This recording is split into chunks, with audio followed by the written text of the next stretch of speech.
I thought I'd share a quick tip. I've actually already done this, but show you what I do when I buy new attachments. So obviously, if you can't tell from my videos, most of my stuff is older or used.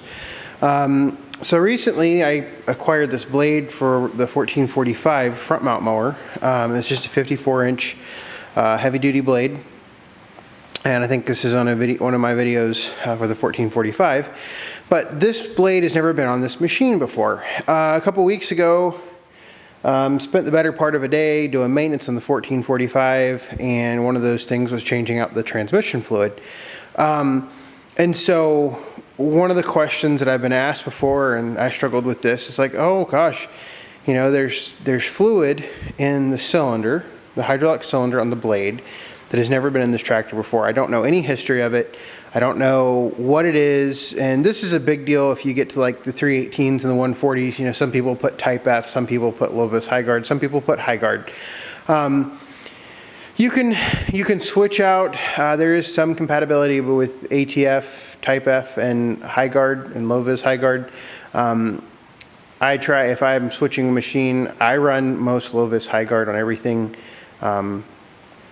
So I just switch it out if I have a machine with ATF. But anyway,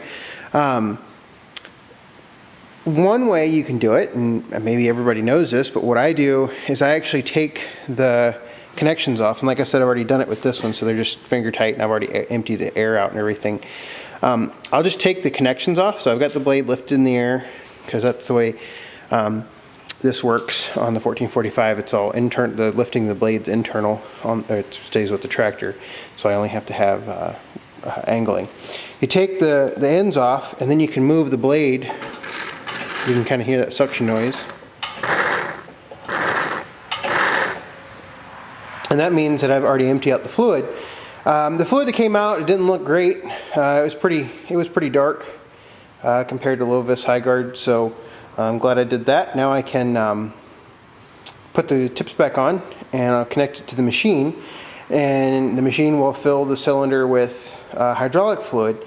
Now, one of the things I will have to pay attention to is because I guess I got probably a pint out of the whole system. I'll have to add a pint back into the tractor itself. You don't have to do this. I mean, literally, this took me 5 minutes. You know, it's kind of good insurance, in my opinion. Like I said, you don't have to.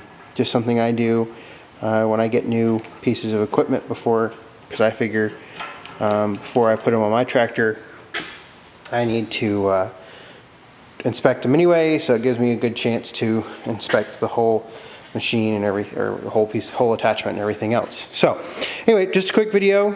I'll get this put back together, and I might make a video of the 1445 with a blade.